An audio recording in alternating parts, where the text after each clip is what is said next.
IMS അമ്മയുടെ പ്രിയ മക്കളെ, നമുക്ക് ചുറ്റും സാക്ഷികളുടെ വലിയ സമൂഹമുള്ളതിനാൽ നമ്മെ വിഷമിപ്പിക്കുന്ന ഭാരവും പാപവും നമുക്ക് നീക്കിക്കളയാം. നമുക്കായി നിശ്ചയിച്ചിരിക്കുന്ന ഈ ഓട്ടപ്പന്തയം സ്ഥിരോത്സാഹത്തോടെ നമുക്ക് ഓടിത്തീർക്കാം. ഭാരവും പാപവും നമ്മുടെ ജീവിതത്തെ വിപരീതമായി ബാധിക്കുന്ന രണ്ട് ദോഷശക്തികളാണ്. അവ നമ്മുടെ ജീവിത ലക്ഷ്യത്തെ മായ്ക്കുകയും സന്തോഷത്തെ ഇല്ലാതാക്കുകയും ചെയ്യും. പാപത്തിൽ വീഴുന്ന ആളുടെ ജീവിതം പൊടുന്നനവേ തകരുന്നു.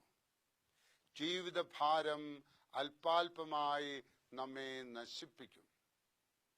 പാപം ഹൃദയരോഗം പോലെ പെട്ടെന്ന് നാശം വരുത്തുമെങ്കിൽ ജീവിതഭാരം അർബുദം പോലെ ക്രമേണ നാശം വരുത്തും. പലരെയും പാപം അലട്ടുന്നുണ്ട്. അവരുടെ ശുഭപ്രതീക്ഷ പോലും നഷ്ടപ്പെടും. ഉപേക്ഷിക്കാൻ ആഗ്രഹിച്ചിട്ടും ചില പാപങ്ങൾ പിന്നെയും ജീവിതത്തിൽ ഇത്തിൽ കണ്ണി പോലെ പറ്റിപ്പിടിക്കും. ഈ നീരാളിയുടെ പിടിയിൽ നിന്ന് രക്ഷപ്പെടാൻ സാധിക്കുകയില്ല എന്ന് സംശയിച്ചു പോകും. അതുപോലെ തന്നെ വൈഷമ്യങ്ങൾ വർദ്ധിക്കുമ്പോൾ ജീവിതം ഭാരമായിത്തീരുന്നു. എങ്ങനെ ജീവിതാവശ്യങ്ങൾ നിറവേറ്റും? ശിഷ്ടായുസ് എങ്ങനെ മാന്യമായി ജീവിക്കും? എന്നീ വിധത്തിലുള്ള ചിന്തകള് ഭാരമായിത്തീരും. ഈ ആപത്തുകളിൽ നിന്ന് രക്ഷപ്പെടണം. സാഹചര്യങ്ങൾ അനുകൂലമല്ലെങ്കിലും അനുഭവങ്ങൾ നിരാശജനകമാണെങ്കിലും നിരാശപ്പെടാതിരിക്കുകയാണ് ആവശ്യം.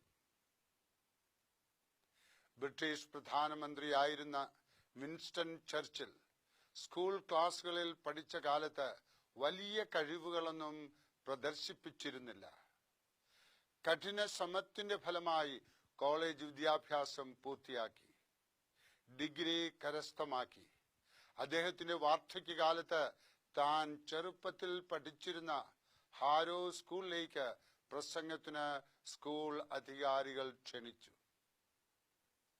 വാചാലമായ ഒരു പ്രസംഗം പ്രതീക്ഷിച്ച് കാത്തിരുന്ന സദസ്സിൽ ചുരുങ്ങിയ നിമിഷങ്ങൾ മാത്രം നീണ്ടു നിൽക്കുന്ന ഒരു പ്രസംഗം ചെയ്ത് അദ്ദേഹം ഇപ്രകാരം പറഞ്ഞു: ഒരിക്കലും നിരാശരായി ശ്രമം വിടരുത്.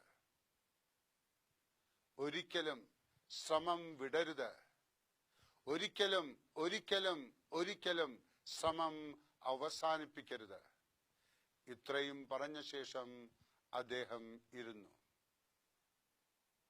ജീവിതകാലം മാത്രമല്ല, മരണസമയം വരെയും പാപത്തിനെതിരെ നാം പോരാടുന്നവരായിരിക്കണം.